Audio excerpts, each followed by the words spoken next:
Et salut à toi, c'est Jimbo, on se retrouve pour une nouvelle vidéo. Et là, on va parler Home Lab. Je sais, t'es en train de te dire, mais de quoi est-ce qu'il me parle celui-là? Je comprends pas, on parlait domotique, tout allait bien et tout, et là, il met un mot compliqué. Home Lab, en fait, c'est un laboratoire maison. En fait, j'ai fait une petite pause au niveau de tout ce qui est accessoires pour la maison connectée, pour me concentrer un peu là-dessus.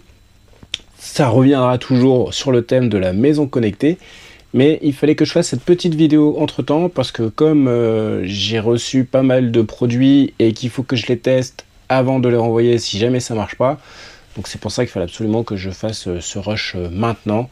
Donc si jamais il sort maintenant au plein milieu des autres accessoires, c'est normal, ne t'inquiète pas. Et donc, on va parler Home Lab, Kesako, c'est parti.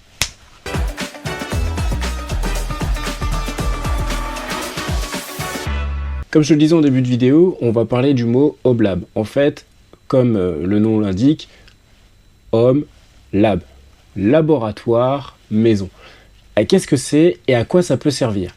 Si tu es tombé sur cette vidéo, c'est que soit tu es abonné à ma chaîne, et donc tu as reçu la notification, ou alors c'est que toi aussi, tu as été comme moi, c'est-à-dire tu t'es posé cette question, qu'est-ce que c'est, pourquoi faire, Kesako? Alors, pour faire simple, je me suis orienté là-dedans parce que j'étais toujours dans le choix de faire de la domotique à ma maison. Et dans les différentes vidéos qu'on a pu faire ensemble, que tu as pu voir, où je t'ai montré des accessoires, à chaque fois on utilisait donc une application tierce. Et en ce moment, avec tout ce qui touche aux données personnelles, etc., c'est pas trop mon délire. À savoir que ça permettra donc de pouvoir continuer de faire comme on a l'habitude de faire, c'est-à-dire modeler notre maison à notre image et pouvoir interagir avec. Et ce, en fait, sans passer par des applications tierces et avoir toutes les données, en fait, chez nous, sur notre propre serveur. Et oui, c'est là où je voulais en venir. C'est-à-dire que là, dans les prochaines vidéos qui parleront donc du Home Lab, je vais te montrer, en fait, comment je vais faire pour pouvoir conserver mes données et arrêter de les donner, du coup, à différentes entreprises que je ne connais pas. Je te vois venir. Tu vas me dire, oh là là là là là là, mais dans quoi il s'embarque celui-là? Mais c'est un malade. Je ferai n'importe quoi. Mais vous êtes fous. Oh oui. Oui, effectivement, je m'embarque dans des aventures, mon gars. Je sais pas ce que ça va donner, mais je pense qu'il y a moyen de s'amuser. L'ensemble du matériel que je vais utiliser, c'est du matériel d'occasion. Ça va être de la récupération. Donc, pour faire simple, mon Home Lab, en gros, ça va être un petit serveur sur lequel je vais pouvoir y héberger plusieurs services qui d'habitude, tu payes ces services. Un exemple tout simple, Google Photos. Quand tu as plus de place sur ton téléphone, tu les mets sur Google Photos et donc en fait du coup tu vas pouvoir donc les voir en ligne directement via le serveur de Google. Et si jamais tu as atteint la capacité de stockage maximale, à ce moment-là tu vas payer un abonnement. Tu fais la même chose avec Google Drive, c'est-à-dire que tu vas pouvoir mettre par exemple des fichiers donc sur un drive, sur un cloud, et en fait y accéder donc depuis n'importe où. Moi je te propose en fait de faire cela directement, tout ça chez toi, et tu pourras y accéder tout pareil depuis n'importe où. Ça te permettra de supprimer les abonnements et de même temps d'avoir la vue sur tes données personnelles et non pas Big Brother, la vue sur tes données personnelles. Comment on va organiser du coup les prochaines vidéos qui parlera du Home Lab? Alors, donc, pour faire simple, il va me falloir donc plusieurs PC. Alors, comme je t'ai dit, de la récup, je sais pas si tu te souviens de ce PC, c'est le N40 de chez Miniforum. J'avais fait une vidéo là-dessus pour montrer que pour faire de la bureautique, Word, Excel, VLC, regarder des vidéos, surfer sur internet, c'est très bien. Et ça s'arrête là, point barre. Tu peux rien faire d'autre avec, tu peux pas faire tourner des jeux super puissants parce qu'en fait c'est une catastrophe. J'ai essayé avec Terrible True, je sais pas si tu connais ce jeu, c'est deux petits bonhommes avec une petite corde, bon bref. J'ai essayé de le faire tourner là-dessus, en gros c'est comme si on tournait le jeu au ralenti, donc j'ai laissé tomber. Pour m'amuser un peu, j'ai essayé de faire tourner donc une application de domotique dessus et ça a marché. La virtualisation, c'est pareil, on laisse tomber. Et donc, j'ai dû commander donc un mini PC qui me permettra en fait de pouvoir virtualiser différentes machines qui vont me permettre d'avoir différents services. Et donc, je vais avoir donc un service pour le stockage de mes données, un service pour la domotique, un service par exemple pour bloquer les pubs sur ton réseau. Donc quand tu vas sur internet, toutes les pubs, les pop-up qui apparaissent à chaque fois quand tu charges une page internet, tout ça, ça va dégager. Mettre en même temps un genre de filtre qui te permettra par exemple de faire un pseudo contrôle parental, mais là encore c'est toi qui vas le gérer.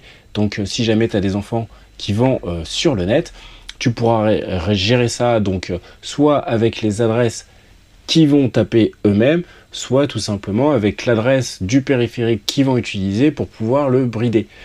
T'inquiète pas, je te parle de tout ça, mais on verra tout simplement ça en détail dans les prochaines vidéos sur chaque thème que je suis en train d'aborder. Donc je t'ai dit, il va y avoir un PC qui parlera donc de la domotique avec ce petit dongle là, que j'ai reçu du coup hier. Donc c'est pour ça qu'il faut que je fasse ces vidéos. J'ai commandé sur AliExpress. De toute façon, je mettrai tous les liens, comme d'habitude, en bas dans la description. Je suis sponsorisé par personne.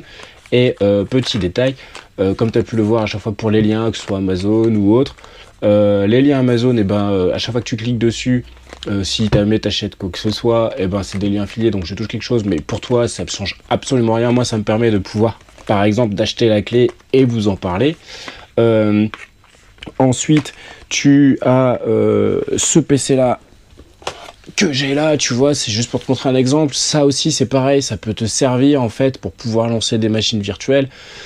Ça, c'est un vieux PC de 2010, hein, un ordinateur portable. Donc, tu vois, ça va être que principalement de la récup. Il y a juste pour le PC central où ça va être du coup quelque chose qui va être pris donc sur le net. Et grosso modo, j'aimerais que mon installation ne dépasse pas les... Allez, si on est à 200 € en utilisant tout ce que je vais pouvoir récupérer, ça va être ça. Là, regarde, je vais te montrer. Voilà, tu vois, je vais récupérer des disques durs. Donc, tu vois, c'est des vieux disques durs. Je les ai depuis... Celui-là, je l'ai quand j'étais étudiant. Donc, ça veut dire il y a plus de 15 ans. Et en fait, tu vois, tu te dis, bah ouais, mais c'est un disque dur, du coup, avec un boîtier. Oh, qu'à cela ne tienne, le boîtier, tu l'enlèves. Hop, voilà, tu récupères le disque dur et hop, tu le mets dans la machine et ça y est, t'as un disque dur pour pas cher. Enfin, tu vois, ce genre de petite bidouille, on va faire en sorte de récupérer un maximum de petits composants qu'on a. Donc, pour résumer, un PC pour faire tourner donc la domotique. Attention, spoiler alerte, ça va être avec Home Assistant. Donc, un PC pour faire tourner la domotique, un PC pour pouvoir bloquer les pubs, un PC pour pouvoir donc stocker donc tout ça, donc toute la mémoire, etc. pour faire notre propre serveur. Et sur ce même PC, on verra en même temps donc pour pouvoir lui permettre de nous donner accès à distance à nos fichiers. Et donc, c'est-à-dire qu'on pourra donc streamer de la vidéo, par exemple, stocker un site web, enfin tout plein de choses, et ça va arriver très prochainement. Voilà, cette vidéo touche à son terme, ça a été relativement rapide, puisqu'on a juste parlé de qu'est-ce que c'était qu'un Home Lab. En gros, ça permet d'avoir un gros serveur à la maison avec plein de services, et là, ces services que nous allons mettre en place, ils vont être pour la totalité gratuits, et ça reste toujours en lien avec la domotique, parce que tu vas voir, tout va être relié, parce que là, on va pouvoir agir sur vraiment tous les composants de la maison grâce à Home Assistant qui fera partie donc de ce Home Lab. C'est pour ça que j'ai voulu faire cette petite parenthèse. Bon, si jamais ça t'a plu, n'hésite pas à liker, à partager et surtout à mettre des commentaires en bas dans la vidéo. Si toi déjà tu as un Home Lab chez toi, dans ce cas, décris ton installation, qu'est-ce que tu as, etc. Nous, on va le faire au fur et à mesure. Et puis surtout, si tu utilises donc Home Assistant, n'hésite pas à en faire part dans la vidéo, savoir comment tu l'intègres, comment tu l'utilises, comment tu gères des choses.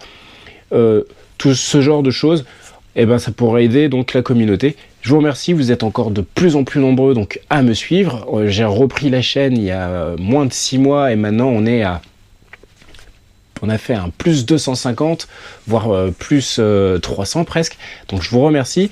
Continuez à vous abonner et ça permettra le référencement et peut-être après je serai contacté pour vous parler de plein de produits et ça m'évitera de les acheter parce que je vous avoue, ça coûte de la thune. Allez, à la prochaine. Ciao.